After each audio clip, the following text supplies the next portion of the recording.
Hola subscribers, take a look at that. In this video, I'll show you how to animate like a bit in Android. So going to our recycler view, even that looks something like this. It has this jelly ribbon effect which I kind of achieve with the object animator, and I'll show you how to do this in this video. Now if you remember from our slide note channel, if you go to playlist in the last video, I was under material design series where I was at video number 48 talking about recycler view animations, and that was the first type of animation with the help of animators that come into the picture or the user sees them when he or she is adding, removing, moving, dragging items inside the recycler view. This animation, which I'm going to show you right now, is the second type of animation which you will witness when the user loads the recycler view on the screen inside a fragment or an activity the way you saw right now. So let's take a look at how we can achieve this both without a library and with a library in this video. Animation is a huge topic in Android and includes a lot of things like how to animate views, how to animate layouts, how to animate with the pre-honeycomb way of doing things, the honeycomb way of doing things, how to define them in XML, how to run them in Java, how to receive updates from an animation, how to ensure that you combine multiple animations together and they work with different order between them, how to evaluate custom types for animation, how to make your own interpolators. And like I said, that's a huge topic and I'll be sparing that for a separate series on SlideNerd. But at the time of making this video, I'll be talking about how we can use the object animator in Java for achieving our recycler view animation. Take a simple example. Here, you want to set the duration as 40 milliseconds and you want to say that translate my view by 40 units on the x-axis as the duration proceeds to 40. There is a special value called the animated fraction. It goes from 0.0 to 1.0 always. When it is at 0.0, it simply means that your animation has started. When it is at 1.0, you're towards the end of your animation.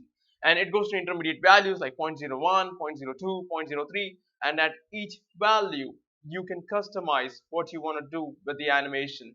So here, in this case, at time equals to 10 milliseconds, which is 1/4 the duration, the view has been translated by 25%, then it goes to 50, then 75%, and finally it reaches 100%. Now this is what you call a linear animation. In other words, the rate of change or the rate of change in translation of the view is constant. Let's take a look at a non-linear one again with a simple image that is given right here on Google's website. Now if you take a look at this animation image here, everything is pretty much the same. You go from 0, you go to 40. The duration is 40 milliseconds as well, but what changes is the rate at how you animate or move things in the beginning towards the end. For example, you move to 10 pretty quickly, but you move to 20 a bit slowly. Then you go to 34 a bit more slowly, but you go to 40 pretty quickly. So that is a non-linear animation. And this can be achieved with the help of something called interpolators in Android. So let me show you what kind of interpolators exist out there. If you go to Google and if you simply type Android interpolators, you will notice that there's a nice video here on YouTube that shows you the different types of interpolators. Let me play that as well. So there's the accelerate decelerate interpolator. As you notice, it accelerates. This one keeps accelerating, that's an accelerate. Anticipate will wait a bit and then go towards the final part. There's anticipate overshoot, which goes beyond the target and comes back. There is bounce, as you see that bounces out there. There's a cycle animator that keeps cycling. And then there's a decelerate that will go slow towards the end, fast at the beginning. The linear, which is the constant rate of traveling. And then there's the overshoot, which will bounce beyond the target and come back to its place. So these are the different types of interpolators, and they simply control how the animation moves, whether it moves at the same rate or does it go a bit faster and slower somewhere in between. Start the app, go to the second tab, box office. We have our plain dumb recycler view that does not animate. But one thing is obvious, isn't it? All the data is put into this recycler view in the adapter box office method, especially in the on bind view holder method. And this is where the user first sees the data, and that's where we need to animate. Now the view that we want to animate is the custom layout that each item is made of. For example, it will be the layout for this entire row inside our recycler view, and that can be accessed with the help of our view holder object. So I have a class called animation utils, and it has a method called animate where I give the view holder object. Now inside this animation utils method, I have written nothing here which I'll be showing you how to do. We use the class called object animator, and it has the setters and getters that you need, as they mentioned here, to do whatever you want to do with a view. The method that we are going to use is called offload. If you take a look at this method, it takes a variable number of things because the third parameter is a where args from Java. The first parameter specifies the view that you want to animate to. The second parameter is the property name. It can be like translate x, translate y, scale y, rotate y, alpha, and so there are some other properties as well. And you can animate your own properties inside your custom view if you have a setter and getter method for that property. The third parameter is obviously the list of values. If there's a single value, it says that is the value is the one being animated to. Two values imply the starting and ending values. More than two imply a starting values to animate along the way and an ending value. Alright, that sounds confusing. So let's take a look at how we can use this with the help of an example. So going back to our code here, in the animate method, I'll simply say object animator dot offload. I need to specify the target. In our case, that's going to be the item view, that is holder dot item view. Now notice that I have not made this public inside my adapter in the view holder class. If you go here at the bottom, that item view property is simply accessible from the holder itself. The second thing that we want to specify is the property. Specify that you want to translate in the vertical direction with the help of the translation y property, start at 0 and translate by 100 pixels vertically. So going down, the next thing you would like to specify is the duration. Animation translation y dot set duration, and I'm going to say 1000 milliseconds. Durations are purely experimental. You have to see how it looks when it goes at 200 milliseconds, and you have to see how it looks when it goes at 2000, and then decide which value you think would look the best. So going down, you say animator translate y dot start. So at this point, we should be able to see our animation if we run this. Go down, you run the app. So first, when you go to the second tab, you notice that the first element looks a bit off from the top of the screen, and that's because we have translated everything by 100 pixels downwards from their original position, and that's not really a great thing to do because you're moving objects away from their original position. If you go to the bottom, the animation will work, no doubts about it. If you go down all the way at the bottom, you will notice that the last item is pushed by 100 pixels out of the screen, which probably happened right in front of you. Now this is also the reason why most people, when they animate, they start at a position which is not the original position, and they end at the original or default place of that object. And you can easily do that in this case as well by starting at say -100 and then going to 0. This would simply mean that initially you're at -100 and then you're coming to its original position. So let's run this and find out how this looks. Now when you go to the second tab, everything looks at its place. As you start scrolling down, you notice that the -100 to 0 animation has started taking effect, but it doesn't look that good, does it? Because the items are basically popping from the one above. But when you start scrolling up, you notice that they look pretty good because the items are coming into the scene from -100 to 0. So while going up, the animation looks good, but while going down, it looks stupid or retarded because -100 in this case would begin at the child above it, and then coming to 0 would mean that you would see the animation just the way you're seeing right now on the screen. However, there's a fix for this, and the fix would be to make the animation dual nature. In other words, while going up, since the animation looks good, we can come from -100 to 0, but while going down, we can come from 100 positive to 0. So we can detect whether the user is going up or going down with the help of some if-else conditions, or of course you can use a scroll listener for that. But like I said, I believe in doing things the simple way. So let me show you how we can make this animation better and dual natured. So let's go back to the adapter box office and make a variable here called previous position. Now this will contain in 0 initially. We'll simply go and assign 0 to it, and we'll go down inside the on bind view holder method. Before we animate things, we are going to have an if else condition. We're going to say if the current position is greater than the previous position, that means that we are scrolling down. Otherwise, we are scrolling up. So we're going to have an else clause here, and below this, we are going to assign the previous position as the current position. So when we are going down, which would be the first case, we don't want the animation that we currently are showing. We'll have this in both the places. What I'm going to do is add a boolean saying going down. So here I'll simply say true, and here I'll simply say false. Going back to the animation utils class, I will add another parameter here as boolean, and I'll say goes down.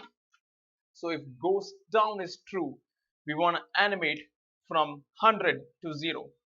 Otherwise, we want to animate from minus 100 to 0. And we can do that very simply. We can go here and have a ternary operator at this point where we can say goes down equals true, then animate the value as 100.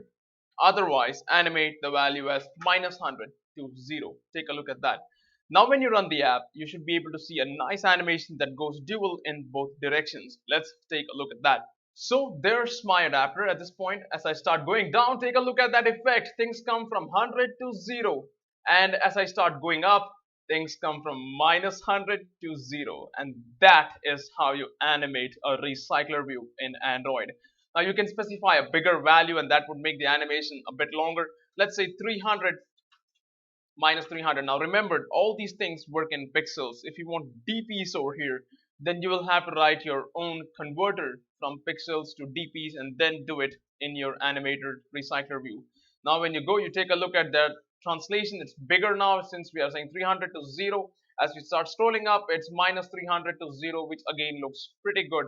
So now let me show you how we can do a more complex animation like a vibration animation. So going here back to our animate method, I'm going to have one more animator defined as object animator, and this time I'm going to translate it along the X, but I'll do it several times. I'm going to say offload, the target should be holder, item view, the translation that we want to perform this time would be translation X, and here I'm going to have some custom logic.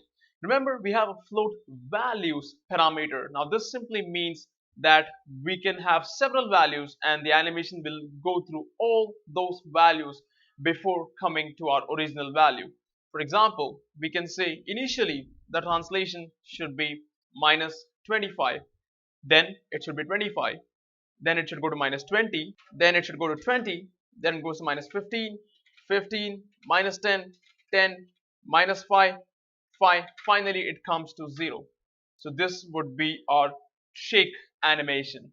Now we want to combine these two animations together. First of all, we need to store this inside a variable. We can say animator translate X, and we are going to make an animator set, which is a special type of object that lets you group animations together. Here I'm going to simply say animator set at the top and make an object of that by saying animator set equals to new animator set. Now I don't have to specify start for any of the animators that I have made. I'll set a duration here for the animator translate X by saying set duration 1000 again. This time what I'll do is go to animator set and say play together, and I will pass both animations here. So I'll say animator translate X and animator translate Y. Play both of these animations together, and then I'll say animator set dot start.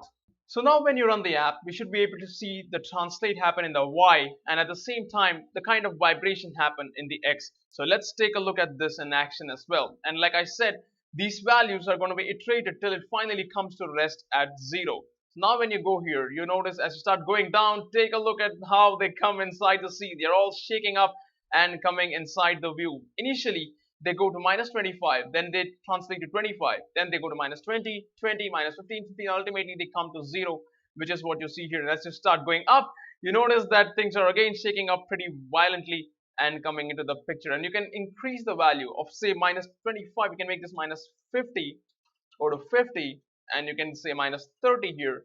30 is all about experimenting the values. Like I said, you go to minus 20 and you go to 20, and you don't even have 10 anymore. You simply go to minus 5, 5 and 0. Now this would give the animation a slightly different effect when we run the app over here. So go down here. Now if you take a look at scrolling down, you take a look that the animation becomes a bit more wild in our case. Wow, that looks pretty good, doesn't it? So if you go up top, the animation is going to repeat, and look at the way it comes into the picture. So you can do anything with this. Think about it. You can scale, you can rotate, you can do whatever you want, and that would be the best part about it. And the animator set can combine everything together. You don't have to set the duration on each of these animations. You can set the combined duration on the animator set. You can also set an interpolator like the anticipate interpolator on the animator set. I have used a scale X and scale Y animation as well. Combined together, that's 4 animations playing together in my case. Now when you see, you go back, you see this is my app, this is how my app starts coming in. There's an anticipate interpolator and other things are coming into the picture as things start over here.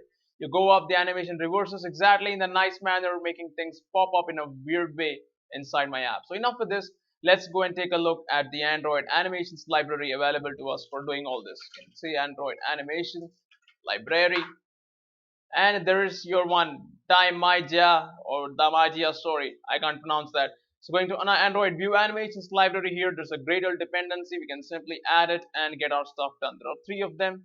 Just take them, copy them, go to your app that is build.gradle file, simply paste them over here. And once you do that, make sure that you sync your project with the Gradle files by saying sync now, at which point it's going to start downloading those library files.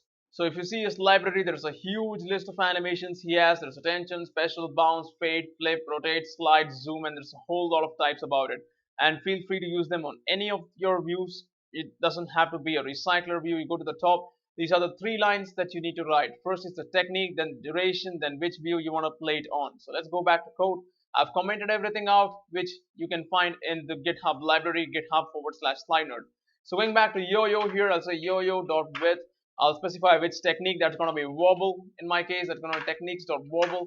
The duration that I want to play that for is 1000 milliseconds. Again, experiment with it.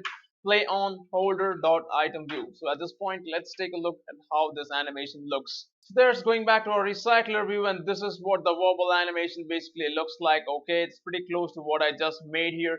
Go to the top. There's a nice effect that you got there, but it's not very subtle.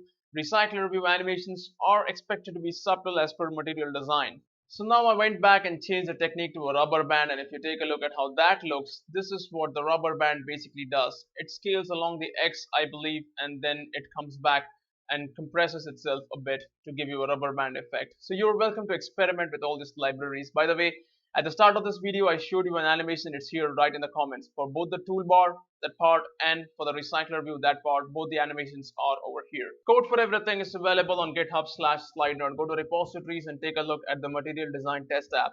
Before I conclude, there was a bug in video number 47 which only one person has managed to bring to my attention, Nikita Axionov. Thanks for that. Hope I pronounced your name correctly. The bug is about some parse level value. You can read this by coming to the comments here, but if you go to my studio in the movie class, I have fixed that bug and I'll be uploading the fix today. So if you like what you saw, let me know in the comments which animator you think is the best. If you have made your own animations, be sure to share that code right in the comments and let other people know what they do as well. I'll catch you guys in the next video. I'm not sure what that is gonna be about, but if you like what you saw, please like this video, share this video, subscribe to Slide Nerd, and let us know your thoughts in the comment boxes below. Thanks for watching. I'll catch you guys in the next video. Have a nice day.